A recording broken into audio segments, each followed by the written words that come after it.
RGG Studio, the developers of Yakuza games, now known as Like a Dragon series, is getting a lot of heat because of their questionable decision regarding the new Game Plus feature for the upcoming Like a Dragon Infinite Wealth. The gist of it is that Sega and RGG Studio are asking $15 just to unlock new Game Plus. This whole thing's bogus! It's a greedy move by Sega and RGG Studio, but this situation got worse.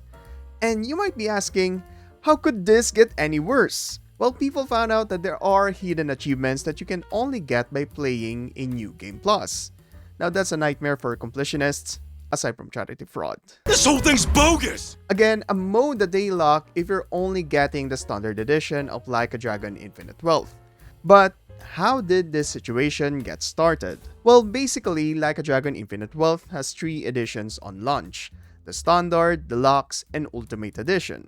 With the Standard Edition having the base game, obviously, but they are already charging you $70 for it. Then the Deluxe Edition, which will cost you around $85, has the Master Vacation Bundle, which now unlocks the New Game Plus mode. So what RGG Studio did is hide the New Game Plus mode behind a paywall, a feature that has always been included and should always be included in the base game.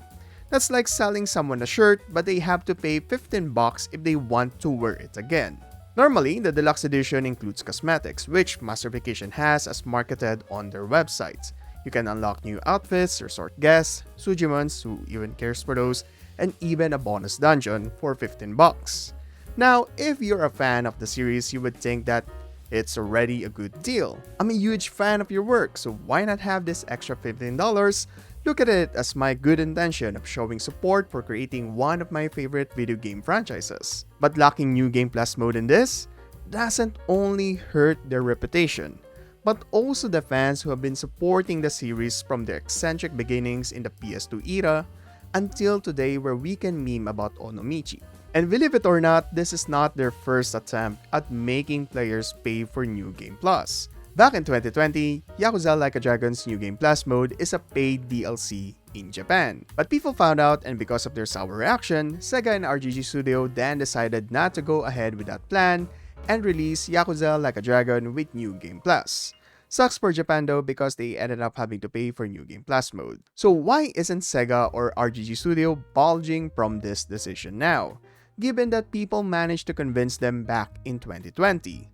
Well, the most probable reason is the sales performance of Yakuza Like a Dragon in Japan. You know, the region where they decided to keep the New Game Plus as a paid DLC. Because in Japan, Yakuza Like a Dragon sold 300,000 copies in only 4 days. Compare that to their previous game that launched in 2017 with Yakuza Kiwami 2, that only sold 132,000 units during its debut week. Yakuza Like a Dragon doubled their sales performance. So this meant that even when Sega and RGG Studio hid the New Game Plus mode behind a paywall, their fans and even newcomers are still willing to buy a copy of their game. And who wouldn't? The whole Yakuza series in itself is an amazing game that offers a lot of enjoyment. But despite creating one of the better video game franchises, this should not excuse them from committing a blatant, greedy move. Well, there you have it. Like a Dragon Infinite Wealth will release this week.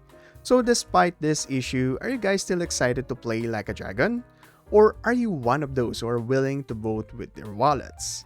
Let me know down in the comments below. So this has been just a quick update, but I'll appreciate it if you guys can like and subscribe to Otaku to Find if you want more Like a Dragon content.